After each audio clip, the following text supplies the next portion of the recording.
Hey, and welcome to Matt and Jess TV. I am Matt Roast here with Jessica Bun Bun, and this video is our reaction interview for Feud Capote versus the Swans, episode 1 and episode 2, because Yep. FX decided to give us a lot of content all in one night. This show is ending very, very late, so hats off to all of you night owls who are just like, I'm sticking with this. I'm watching this tonight. Good on you. Hey, it's worth it. So Yeah. far, so good. I'm really enjoying what they're showing me so far. I actually will say that I didn't expect this to feel as sad as it does. And not sad like in a bad way, but like very emotional. Yeah, like there's a lot of different things that are sort of running through all this, and I think the show has a real challenge within these two episodes because they have a pretty big cast. Oh, yeah. They have to make sure that you find some way to either attach or relate to a lot of the different people, Mhm. especially the Swans, who are really being the ones, victimized here because of what Truman Capote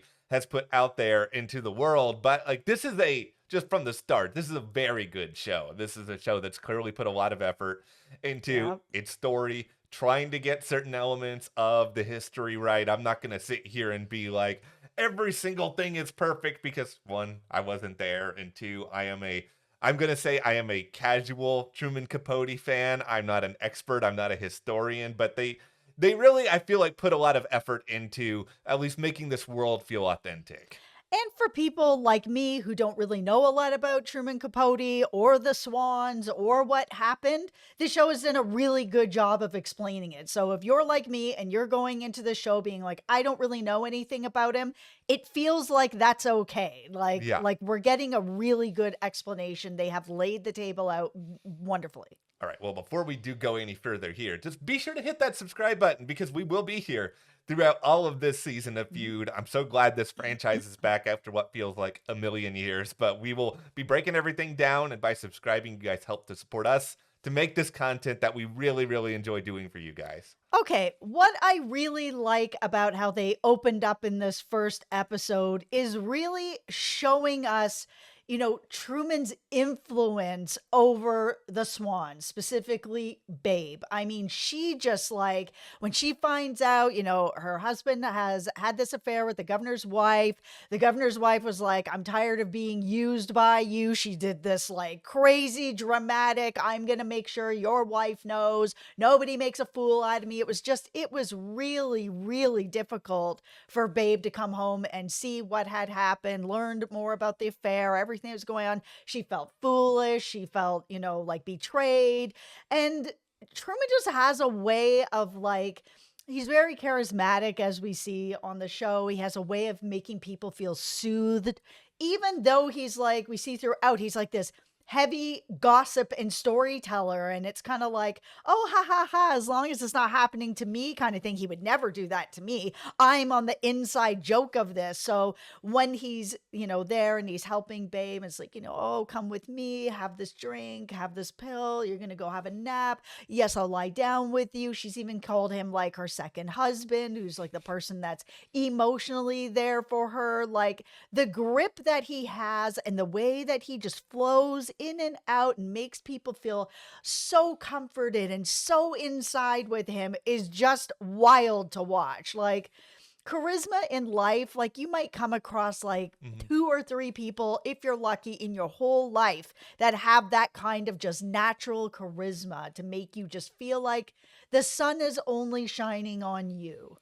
What I think makes Truman both in life and the presentation on the show so interesting is I feel like he epitomizes the phrase "a wolf in sheep's clothing" because he is exceptional at coming across one way and being this social butterfly, but his brain is never stopping. Like he actively is kind of constantly thinking about, okay, how can I use this conversation to my benefit? How can I draw something from this? I think both his greatest strength as a writer and also his Achilles heel is that he immerses himself into these worlds, whether it is, the clutter killings in Cold Blood, or whether it is the Swans and what's going on here, and that he becomes a real part of it. And I think he feels like in order to actually write something, he has to fully understand every single aspect of it. And we see him do that in a way that's very effective when it comes to getting these women's trust but then at the same time, burn it completely to the ground when he puts all this information out there, even just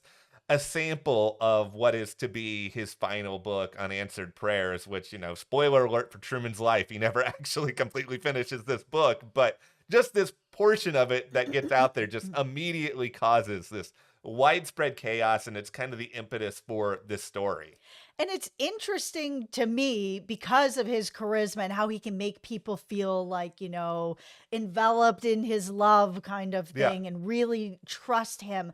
That when he, is telling the story about Anne and, he had this same close, charismatic, loving relationship where they were like best friends. And then, everything that happened with her husband, where the story is that she thought there was an intruder in the house. She shot that person. It turned out to be the husband. He's spinning another story. Now, whether it's true or not is, nobody knows, right? Like for sure, for sure. But he's spinning a story that, the mother-in-law cleaned it all up, made it look like, this robbery thing, but really Anne just killed her husband. But it was kind of like, oh, well, there's no point in having that out there. The only people that's really going to hurt are the grandchildren. Why should they have to suffer because of what's happened? We'll just sweep it all away. That's the story that Capote is telling people. And it is ruining Anne's Yeah. life. Whether it's true or not true, it is ruining her.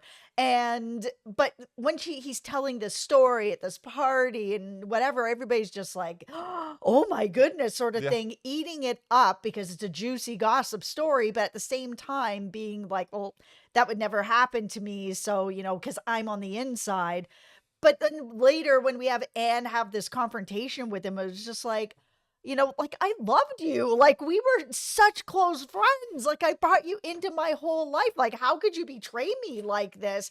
It still really feels like nobody's paying attention to the warning signs. Like if it can happen to her, it can happen to anybody, and it does. Yeah, and I think in Truman's mind, he rationalizes a lot of this sort of behavior by just being like, "Oh, it's just fiction. It's just fiction. Oh, It's I've changed most of the yeah, names, but the like story is so like on point that, people figure it out. yeah." And I one of the big questions that I'm struggling with this show, and this may be an intentional choice on their part, is just they're not really fully diving into the aspect of I think one of the big reasons why this causes so many problems for Anne and why, consequently causes a lot of problems for the rest of the Swans is that In Cold Blood was kind of thought of when it was published, and that was years before the events of this show, but it was thought of as kind of like the preeminent true crime nonfiction novel at that time. And because that book went on to be so influential, I think everyone from there on out, if Truman Capote's writing something, and he did publish relatively sparsely when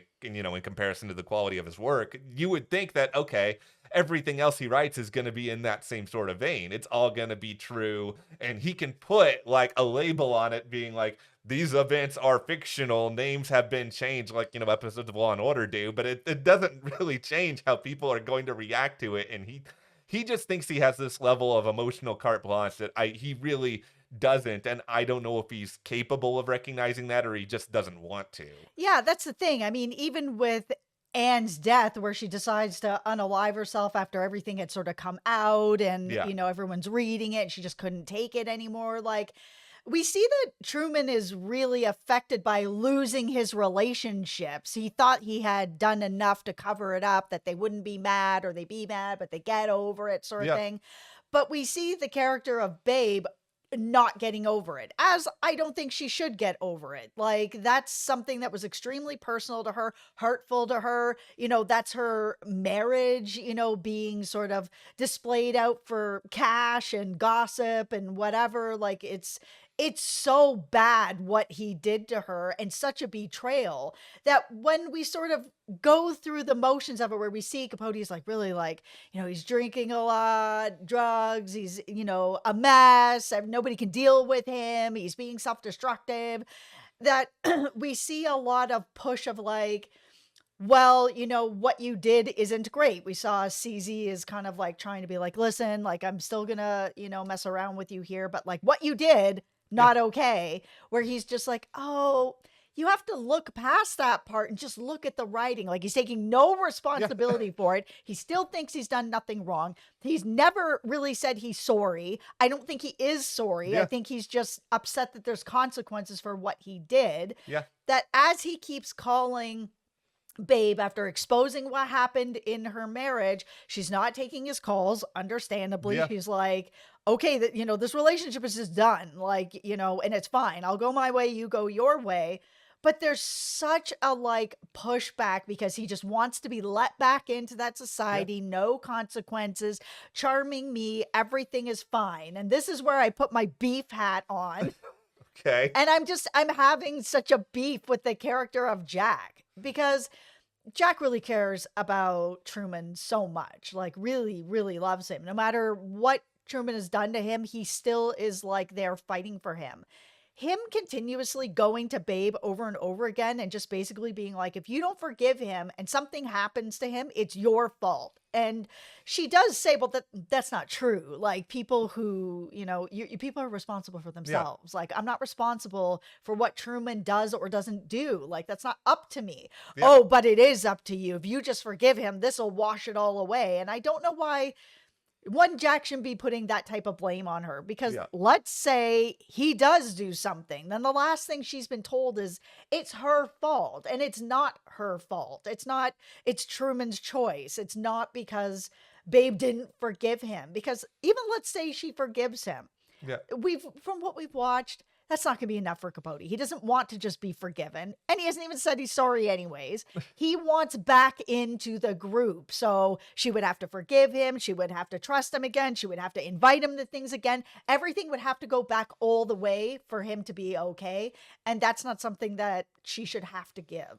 No, and the fascinating thing here is this something that Truman, like in his core, ever really fully understands? Because I think that he, throughout his life, built like such this suit of armor because he felt like he needed to protect himself. Like, if for those who have seen the movie Capote, this is Mhm. something that, Philip Seymour Hoffman's version of him basically accentuates this idea that, oh, it's, whether it's the way I look or it's the way I talk, I always feel like I'm different than everybody else. And there's like this overcompensation that happens where he just kind of constantly steels himself against a lot of this to make sure that nobody ever can really hurt him. But there's that kind of combined with this level of fame that he has achieved. And when you Mhm. become famous, nobody ever wants to tell you that you're wrong. And like, and even when In Cold Blood's published, like the majority of the people that he's talking about in that book are dead in one way or another. So they Mhm. can't come back and be like, oh, I don't like your depiction of X, Y, and Z. Like, Yeah. this is a very different situation where he's putting out here not just, characters based on, real women, but prominent women who are very high up in New York social circles, who Mhm. have connections, and he wants to have his seat at the table, whether it is for his own ego or whether it is to kind of fuel more inspiration for all of this. And he just doesn't understand it. And I think that's why, if he had some real like introspection on all of this and actually Mhm. kind of sat back and had people around him who would explain this stuff to him, maybe he would start to figure this out. But instead, as you kind of accentuated, he's taking no real responsibility for everything. He's trying to make other people feel guilty and try to bring him back in, sort of just on the basis of that. Or he's just trying to put blinders on and pretend like nothing really happens. Like, okay, CZ, you don't want to have Thanksgiving with me. This is like my signature holiday. That's fine. I'll go to Joanne Carson and, we'll go over here. I'll spend some time with Molly Ringwald. We'll have like a nice, Yeah. yeah, I know you love Molly I Ringwald. love Molly Ringwald. I'm so excited that she was on this show. I mean, the cast in general, and Jessica Yeah. Lange, playing his mother, like, incredible cast. Yeah. But all of this ultimately leads to what I think we can say is the worst related holiday dinner since the Fishes episode of The Bear, where Capote decides, for whatever It's not reason, worse than Fishes. okay, may not be worse than Fishes, Nobody drove a car through the living room. but there was this point though where he's just decided, oh, you know what? Okay, I'm just gonna start needling John O'Shea again, and I'm just gonna start talking about his kids again, even though we have already previously gotten into a fight about this. I'm going to show that I can do whatever I want. I'm going to get to this table. I'm going to sort of flex my influence once again tell the stories I want to tell. And then, lo and behold, an actual fight breaks out right in the middle of the table. And once again, here's Capote not trying to take any responsibility and being self-destructive. It's also interesting to watch, the Swans want to come together, some of them, to be Yeah. like, what he did to Babe and to us, none of it's okay. We have to come together and he has to have consequences for it. He's Yeah. no longer allowed to be part of our circle. We are going to freeze him out. That, we can't do much else, but we can do that. And we know how important fame is. We know, status, very important. He wants to be part of something. If we stop him from being able to be part of something, he will get consequences for what he's done. And, they all mostly agree. CZ's like, oh, I think it's a little bit much. But, and that's why we have her where she's kind of like, okay, I'll try to talk to Babe and stuff like that. But it's interesting to watch that even though the Swans are mostly all like, yes, we're going to do this. We're going to come together. We're not going to let him get away with this. There's going to have to be consequences. And he's going to sit in his consequences until he does something to, actually be like, I'm sorry, or like something, right? But he's doing nothing. He's just kind of whining about it. Yeah. But it was interesting to kind of watch that circle of manipulation as well, because like I said, CZ was not exactly... She didn't exactly think that it was fair. She thought maybe that the consequences were a little bit too harsh for what he did. I don't know that, I agree with that, but she seems to feel that way. But we had learned that Babe is really ill. She thinks that, she's coming to end of life. Her husband, Bill, has turned things around. Seems like he's not really having affairs anymore. He's been by her side through all her treatments. He's at home all the time. He's, with her, on her all the time. And we saw Slim come over and she's like, look at all this jewelry, like, take this, Yeah. this was for this affair. Bill gave me this bracelet sort of thing. Like, I want you to have it. And she's just like, we're not talking like this. Like, this is just like, no. But she takes the bracelet and then she goes over to CZ's house and is like, Babe wants you to have this sort of thing. And that after CZ is like, no, I'm not playing that game. Oh, Babe wants you to have this because you're such a good friend and blah, blah, blah, blah, Yeah. blah, blah, blah. Do what we need, freeze him out, and then cuts him off. I mean, Truman is inherently he's an unlikable person on this show. Like, He's really unlikable on this show. like he's an incredibly, I think, fascinating figure in history just because of the way that he operates, the way that he behaves, and what I hope that this show can really do, and that's just try to find a way to unpack and unravel a few of these vulnerabilities, because I think there's some fun stuff that they can get into beyond just, of course, the obvious drama that he is causing in these plots to try to destroy him. Like, one big part of it is, why didn't Truman Capote like write and publish more stuff? Like, he's basically known for Breakfast at Tiffany's, In Cold Blood, and then this book that he never finishes. And it's just like, okay, well then that's all you really did. And they kind of touch on it a little bit in these episodes that he's clearly got a drinking problem. I mean, Capote eventually dies of liver failure. He doesn't live like an extremely long period of time. Like, he dies in 1984, which is even mentioned on the show, which, by the way, slight beef, they can kind of they need to work on kind of playing around with time a little bit better. I don't think the timeline is super clear on certain things on the show. Yeah, I agree. But I do think they need to explore even more of the vulnerabilities as to why he struggles with this, because he's putting so much into his work. It's just that there's an inevitable toll that's going to take. Absolutely. Beyond all this, of course, I just want more of the Swans. Like, there's still characters in the Swans that I don't know a lot about. Like, Lee, Calista Flockhart's a part of this show, but, it's just like, okay, Slim, we have a little bit of. Diane Lane, I still want more of her. I mean, it is funny. We all got so excited over Demi Moore being a part of this. Like, she's already just gone. Like, Yeah. I maybe we'll get some flashbacks of her at some point a little bit later on this season. Yeah, I was wondering if we were going to get a little more flashbacks, because it's sort of like, now that it's happened to, Babe and other people, that they would start to really think back and be like, okay, for Anne, like, what was real? What wasn't real? I mean, Babe was even being like, he put in details that were very real to what happened here. Yeah, I think the thing that Capote versus the Swans is going to do a great job of moving forward is just showing, like, what is the impact of art on individuals and how much responsibility does the creator actually have for that. But things are Mhm. gonna get crazy. Like, if you've seen the trailer for this show already, like, you already have a really good sense of just how crazy things are gonna be. But, like, as a fan of Capote's writing, maybe not so much Capote the person, but, like, I think Capote is a brilliant writer, and I do like to sort of explore the man behind what's on the page, and this show is doing just another great job of sort of painting a chapter of it that hasn't really been out there that much. Yeah.